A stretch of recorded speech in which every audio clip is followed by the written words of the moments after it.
ମୁଁ ପୁରା ସିଓର ଯେ ଆପଣମାନେ ବନ୍ଧାକୋବିରେ ଏମିତି କରିକି କେବେ ଖାଇନଥିବେ। ଚାଲନ୍ତୁ ଦେଖିବା ମୁଁ କେମିତି ବନାଉଛି। କଢ଼େଇରେ ଆଗେ ସୋରିଷ ତେଲ ଦେଇଦେବା। ମୁଁ ବନ୍ଧାକୋବି ଯେମିତି କାଟିକି ନେଇଛି ଆପଣମାନେ ସେମିତି ପୁରା ପତଳା ପତଳା କରି କାଟିକି ନେଇଯିବେ। ମୁଁ ଦେଖିବେ ଆଳୁ ଯେମିତି ପୁରା ପତଳା ପତଳା କରି କାଟିକି ନେଇଛି ସେମିତି ଆପଣମାନେ ନେଇଯିବେ। କଢ଼େଇରେ ଯେଉଁ ସୋରିଷ ତେଲ ଦେଇଥିଲି ତା ଦେହରେ ଲଙ୍କା ଆଉ ଜିରାକୁ ଫୁଟେଇଦେଲି। ତାପରେ ପକାଇଦେଲି ପିଆଜ, ତାକୁ ବି ଭଲସେ ଭାଜି ନେଲି। ବନ୍ଧାକୋବି କାଟିକି ରଖିଥିଲି ତାକୁ ପକାଇକି ଦେଲି। ତାପରେ ଆଳୁ ପତଳା ପତଳା କରି କାଟି ରଖିଥିଲି ତାକୁ ବି ପକାଇଦେଲି। ତାପରେ ତାକୁ ଭଲସେ ଭାଜି ନେଲି। ଯେମିତି ଭାଜିବେ ଭଲସେ ଘୋଡ଼େଇ ଦେବେ ଯେଉଁଟାକି ପାଣି ମରିଯିବ। ପାଣି ମରିସାରିଲା ପରେ ହଳଦୀ ଆଉ ଲଙ୍କାଗୁଣ୍ଡ ପକାଇବେ, ନହେଲେ ଅଧିକ ଲୁଣିଆ ଆଉ ହଳଦିଆ ହେଇଯିବ।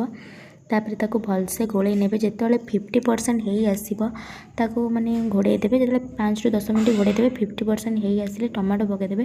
ଟମାଟୋ ପକାଇ ସାରିଲା ପରେ ତାକୁ ପୁଣି ଭଲସେ ମିକ୍ସ କରିଦେବେ। ତାକୁ ପୁଣି ଟିକେ ହବାକୁ ଛାଡ଼ିଦେବେ। ତାପରେ ହେଇସାରିଲା ପରେ ଫିସ୍ ମସଲା, ଲଙ୍କାଗୁଣ୍ଡ ଭଲସେ ପକାଇଦେବେ। ତାକୁ ଏପଟ ସେପଟ କରି ଭଲସେ ମିଶାଇ ଦେବେ ଯେମିତି ବନ୍ଧାକୋବି ଭିତରେ ପଶିଯିବ। ତାପରେ ଏବେ ଆମର ବନ୍ଧାକୋବି ରେଡ଼ି ହେଇଯାଇଛି। ଯାହାକୁ ପସନ୍ଦ କମେଣ୍ଟରେ ନିହାତି ଜଣାଇବେ।